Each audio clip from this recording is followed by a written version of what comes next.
Erdoğan Hocam. Merhaba. Hepimizin başına zaman zaman gelmiştir.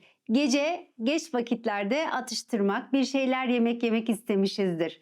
Bu konunun metabolizmamız üzerindeki etkileri nelerdir? Bugün bu konuda sorular sormak istiyorum size. Hocam gece atıştırmaları çok mu zararlı? Evet, bu konuyla alakalı daha önceki videolarda da hep bahsettiğimiz gibi belli bir saatten sonra özellikle akşamleyin bizim yatmamıza minimum 3 saat kala yeme içme ve enerji alımını stoplamamız gerekiyor. Gece açlığı bizim için çok önemli. Vücudumuzun dinlenmesi, karaciğerimizin, böbreğimizin kendi vazifelerini yapabilmeleri, vücuttan uzaklaştırmaları gereken metabolik toksinleri vücudumuzdan ister karaciğer yoluyla isterse böbrek yoluyla atabilmeleri için bizim mutlaka gece belli bir saatten sonra enerji alımını durdurmamız gerekiyor. Gece yenen yemekler kilo aldırır değil mi? Aslında yediğimiz şeyin kalitesiyle ya da içerisindeki kaliteli enerjiyle de doğrudan alakalı bu sorduğunuz soru. Ama mutlaka bir gece açlığı problemi varsa bunu rutine bindirmemek şartıyla mesela birkaç tane ceviz olabilir, bir bardak ılık süt olabilir, küçük bir kase yoğurt olabilir ya da sizi tekrardan acıktırmayacak protein içerikli gıdalar, mesela bir haşlanmış yumurta olabilir. Bunları gece açlığını bastırmak için tercih edebilirsiniz. Ama bunlardan çok daha önemlisi, eğer gerçekten bu işin artık sizin rutininiz haline gelmesi gibi bir risk söz konusu ise en iyisi böyle bir tercihte bulunmamak ve bu açlığı geçiştirecek, sizi, zihninizi o anda oyalayacak, beyninizden bu açlıkla ilgili sinyali silecek başka bir meşguliyete kendinizi yönlendirmeniz daha doğru bir tercih olabilir. Hocam gece yenen yemekler insülin direnci riskini arttırır mı? Bu da çok önemli bir soru. Gerçekten böyle. Çünkü bizim gündüz aktivitelerimizle gece vücudumuzun sirkadiyen ritim ya da biyolojik saat dediğimiz kavramlarla ilişkilendirdiğimiz ritmi arasında ciddi bir fark var. Gündüzün insülin kullanımı, vücudun insüline karşı olan duyarlılığı çok daha fazla ama geceleyin özellikle artık uykuya geçişle birlikte vücudun dinlenme epizoduna geçtiği fazda insüline karşı duyarlılık daha da azalıyor. Dolayısıyla yediğimiz, aldığımız gıdalar ve bu enerjiler kullanılamayacağı için de gündüzki aktivitelerimizin pek çoğunu geceleyin yapamadığımız için doğrudan yağa dönüşme gibi bir risk maalesef taşıyor. Bu durumda tip 2 diyabet riski de artacaktır değil mi hocam? Hep konuştuğumuz gibi yani vücuda ihtiyacı olmayan zaman dilimlerinde aldığımız enerjiler doğrudan metabolik sendromla, karaciğer yağlanmasıyla, insülin direnciyle ve sonrasında tip 2 diyabetle ilişkilendirebileceğimiz maalesef olumsuz sonuçları doğuruyor. Bizim beslenme ritmimizde en önemli şey, daha önceki zamanlarda da hep ifade ettiğimiz gibi belli bir saatten sonra aç kalmayı, özellikle gece açlığını başarabilmemiz gerekiyor. Daha önce yine hep bahsettiğim gibi breakfast kavramındaki saklı olan oruca ara vermek, yani gece orucunu sonlandırmak ya da intermittent fasting dediğimiz, aralıklı oruç dediğimiz kavramlarla geceleyin gündüz kahvaltı yapacağımız zaman dilimine kadar minimum 12 saat aç kalabilmeyi başarabilmemiz gerekiyor. Ve bir kez daha ifade ediyorum, yatmadan önceki geriye doğru 3 saatlik zaman diliminde enerji alımını mutlaka sonlandırmamız gerekiyor. Hocam hiç mi gece atıştırması yapmamalıyız? Arada bir yapmamız makul kabul edilebilir mi acaba? Elbette ki yani hayatı bu kadar zorlaştırmak, bu kadar katı, sıkı kalıplar içerisine koymak her zaman mümkün olmayabilir. Ama az evvel de ifade ettiğim gibi eğer bu alışkanlığı bir rutine bindirmeyecekseniz yatmadan hemen önce mutfakta, buzdolabında atıştırmalıklar, atıyorum işte sabahtan kalmış, gündüzden kalmış pizzalar ya da makarnalar ya da bir takım cipsler, şunlar bunlar artık sizin o saatten sonra rutininiz haline gelmeyecekse, diyelim ki bir misafirlikten geldiniz, geç biten bir toplantıdan çıktınız, o gün o saate kadar belki düzgün normalde yemeniz gereken akşam yemeğinizi yiyemediniz, bir yolculuktan geldiniz.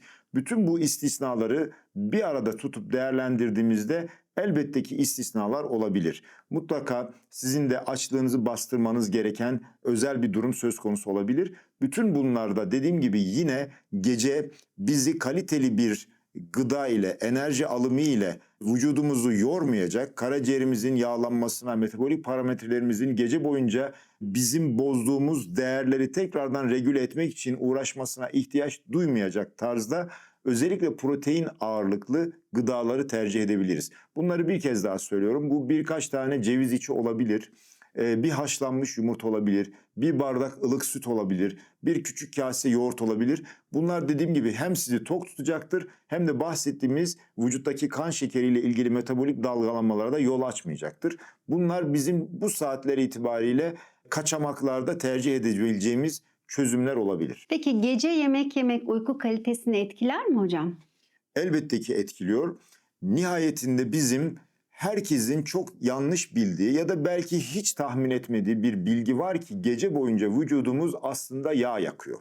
Vücudumuzun yağ yakabilmesi için bizim ona belli bir saatten sonra açlığı tabiri caizse uykuyla birlikte dayatmamız gerekiyor. Eğer siz gece boyunca aç kalabiliyorsanız işte sabah kahvaltınızı da bahsettiğim akşam yemeğinden sabah kahvaltısına kadarki periyotta 12 saat, 13 saat hatta 15 saatlere çıkartabiliyorsanız o zaman gece boyunca sizin bu bahsettiğimiz kan şekerindeki dalgalanmalar olmayacağı gibi karaciğerinizin kendini temizleme imkanı, metabolik parametreleri tabiri caizse böbreğinizin kanı temizlemekle ilgili yapacağı misyon, karaciğerinizin vücuttaki protein dengesi, diğer atılması gereken metabolitlerin vücuttan uzaklaştırılması gereken toksinlerin uzaklaştırılması ile ilgili bütün misyonlar, bütün bunların hepsi bu bahsettiğimiz zaman dilimi içerisinde gerçekleşiyor. Eğer siz bu bahsettiğimiz gıda alımıyla, enerji alımıyla sürekli müdahale ettiğinizde vücudumuzda ne böbrek ne de karaciğer o saatlerde yapması gereken şeyleri yapamaz hale gelecek. Vücudumuz dinlenmesi gereken periyotta dinlenemediği gibi karaciğerimizin, böbreğimizin, diğer organlarımızın, kalbimizin hatta doğal olarak daha fazla çalışmasına, tansiyonumuzdaki yükselmelere, dalgalanmalara ve uyku kalitemizin de bununla paralel olarak bozulmasına yol açacak. Hep şu örneği veriyorum bana bu soru sorulduğu zaman. Müsaade ederseniz bunu da açıklayayım. Bizim karaciğerimizde gece yemekle gece yememek arasındaki farkı size şu basit örnekle anlatabilirim.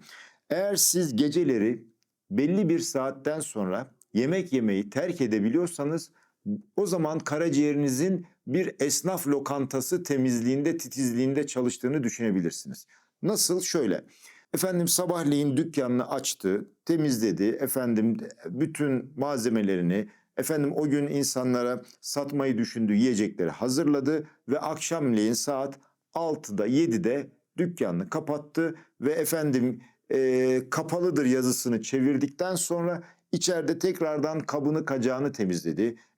Dükkanındaki tezgahını temizledi. Dükkanı temizledi, havalandırdı ve akşam saat 7-7.30'da kapattı ve evine gitti, istirahate çekildi. Bu bizim normalde karaciğerimizin düzenli olarak yani akşam belli bir saatten sonra yemek yemeyi bırakan bir insanın metabolizmasında gördüğü temizlik ve nezahet burada. Ama eğer siz her fırsatta hiçbir zaman ya da uyku, yakın, yatacağım bu tür mefhumlardan tamamen uzak, aklınıza gelen her fırsatta bir şeyler atıştırıyorsanız, yiyorsanız o zaman karaciğerinizin çalışma mantığını, mentalitesini bir fast food lokantasıyla bir tutabilirsiniz. Oralarda 7/24 çalışmakla övünüyorlar ama siz oralara girdiğiniz zaman orada bir anda temizlik yapan insanlar, orada burası ıslak buradan geçmeyiniz uyarı tabelaları, lokantanın içerisine sinmiş yoğun bir yağ kokusu ve yani bir an evvel oradan çekip çıkmak isteyeceğiniz derecede böyle basık bir havayla muhatap oluyorsunuz. Ve orası ne kadar temizleniyor derseniz bunu dediğim gibi esnaf lokantasıyla siz rahatlıkla karşılaştırabilirsiniz. Biz karaciğerimizi ve böbreğimizi ve bütün organlarımızı belli bir saatten sonra dinlenmeye almak ve onların kendi metabolik fonksiyonlarını, vazifelerini rahatça yapabilecekleri bir zamanı, imkanı onlara tanımak zorundayız. Siz bunu gece yemek yiyerek, gece atıştırmalıklarla, aklınıza her geldiğinde bir çikolatayla, bir cipsle ya da bir fast food'la bu şekilde müdahale ettiğiniz her durumda ne karaciğeriniz, ne böbreğiniz, ne de diğer bu işin içerisinde misyon ifa eden organlarınız dinlenemeyecek ve vücudunuzu metabolik olarak hiçbir zaman dengede tutamayacaksınız demektir. Bunun da doğal olarak metabolik sonuçları hep söylediğimiz gibi aşırı kilo alımı, işte ne yapsam kilo veremiyorum dediğiniz ama aslında ne yaptığınızı çok da iyi bildiğiniz bir sorun ve bununla birlikte yine metabolik sendrom, hipertansiyon, insülin direnci ve kaçınılmaz olarak diyabet. Bütün bunlardan korunmak istiyorsanız öncelikle yapmanız gereken şey şu: yatmanıza minimum 3 saat kala, 4 saat kala yeme içmeyle olan alakanızı durdurmak ve enerji alımı, enerji size veren gıdaları içecek olabilir, yiyecek olabilir, belli bir saatten sonra tüketmeyi bırakmak ve gece açlığını, vücudunuzun kendi temizliğini sağlayabileceği bir zaman dilimine kadar sonlandırmak ve vücudunuzun istirahat etmesine imkan sağlamak diyebilirim. Ama hocam hepimiz biliyoruz ki gece yemek yiyip hala formda kalmaya devam eden insanlar var. Bunları nasıl açıklayabilirsiniz? Bu da tabii çok sorulan sorulardan birisi. Hocam işte falanca arkadaşım var, benim 2 katım yiyor ama işte akşam da yiyor. Ne zaman yesen hiç fark etmiyor, kilo almıyor. Bu çok tabii ekstrem bir durum. Bununla ilgili bir takım genetik durumlar söz konusu olabilir, metabolik durumlar söz konusu olabilir, hormonal durumlar söz konusu olabilir. O kişinin kas yükü sizden daha fazladır. Fiziksel aktivitesi, günlük yoğunluğu sizden daha fazladır veya spor yapan birisidir veya hipertiroidisi olan, metabolik başka bir takım problemleri olan birisidir. Ya da bilmiyorum, yani bunlar tamamen dediğim gibi klinik varyasyonlar olarak aklıma gelen şeyler. Bağırsaklarında emilimle ilgili bir bozukluk vardır ya da bağırsak paraziti vardır. Yani her ne olursa olsun bu istisnalar şu bizim anlattığımız şeylerin kural olarak, konsept olarak dışına çıkmamız için bir gerekçe değil. İstisnalar mutlaka her zaman vardır ama bizim söylediklerimiz toplumun, popülasyonun çok büyük bir yüzdesini ilgilendiren, doğrudan yapmamız ya da yapmamamız gereken konulara odaklanmamız gerekiyor diye düşünüyorum. Çok teşekkür ederim hocam verdiğiniz bilgiler için. Ben teşekkür ederim.